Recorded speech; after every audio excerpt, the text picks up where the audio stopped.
Words are weapons in the spiritual world. The spiritual world is the world that drives the physical.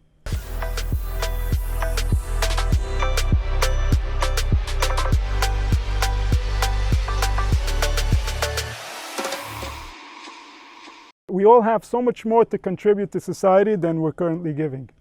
And the reason we're not giving what we have, the reason we're not reaching our potential, is because we've been belittled. Whether we did it ourselves to ourselves, or other people helped us, or other people taught us how to do it to ourselves, and then we continue doing it to ourselves on our own.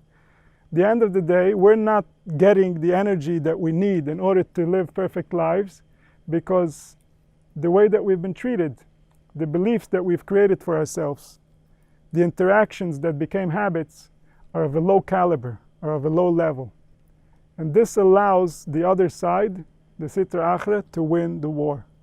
If we're tired, if we're not giving it all we got, if we don't see the importance, the other side will win. And we can't have that, because not only is our life at stake, our children's lives are at stake. Our afterlives are at stake.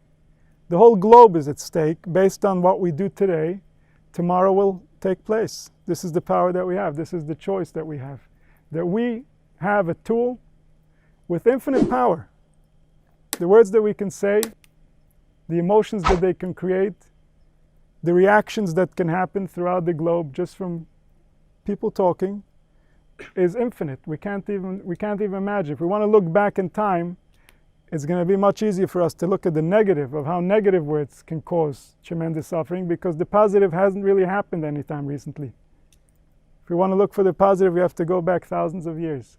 If we want to look for the negative, we only have to go back 80 years and look at what one person who had the power of speech, who had the ability to get into people's minds, how many millions and millions died across the globe just from his speaking, just from using his words as a manifestation of evil, as a manifestation of the desire to interpret life in an evil way.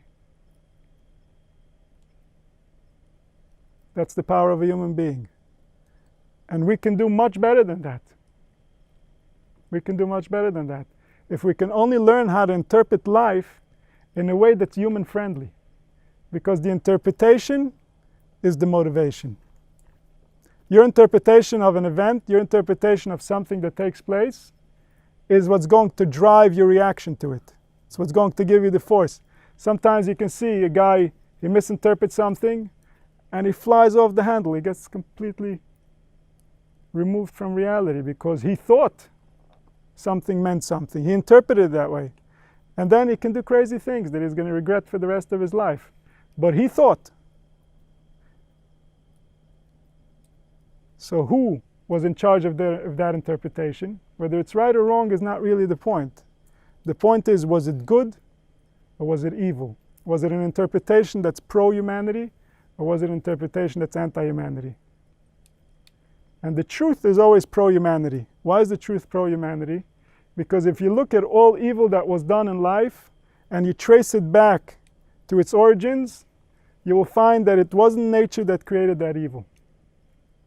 Even the nature within people, it wasn't their nature that created the evil. It was the interactions that they had with other people. It was the ignorance. It was the lack of understanding of how life works that drove people to become evil. It's not the actual events. It's not what's really taking place. And then once there's one evil, there's reactions of evil. Once there are reactions of evil, there are additional reactions of evil. And this is life. And the same goes for the good, and even more so.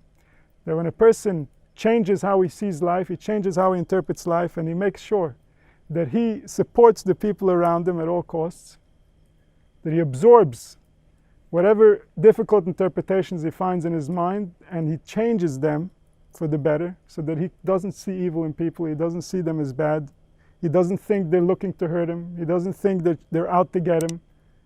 All these things that cause people to react violently, even if it's just in their mind.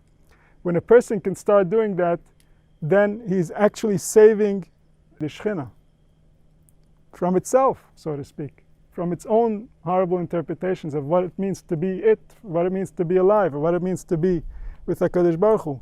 And not only that, he's taking HaKadosh Baruch Hu himself out of Galus. Because HaKadosh Baruch Hu, as long as he can't give to the world what he wants to give, as long as his concept of life is not playing out, he is in Golus. Imo yonoichi b'tzara, HaKadosh Baruch Hu suffers with us. Because the purpose of creating people was to be kind to them. And when we don't allow him to be kind to us, because we ruin our vessels, we ruin the vessels of the people around us, so then they have that relationship that we created within them with HaKadosh Baruch Hu. They have that relationship with themselves. And this is how evil perpetuates. So it's up to us really to wake up and recognize how real this really is. It might just be words. Words don't seem powerful to us. They go for 1 second and then they're gone. But in the spiritual world, words are extremely powerful.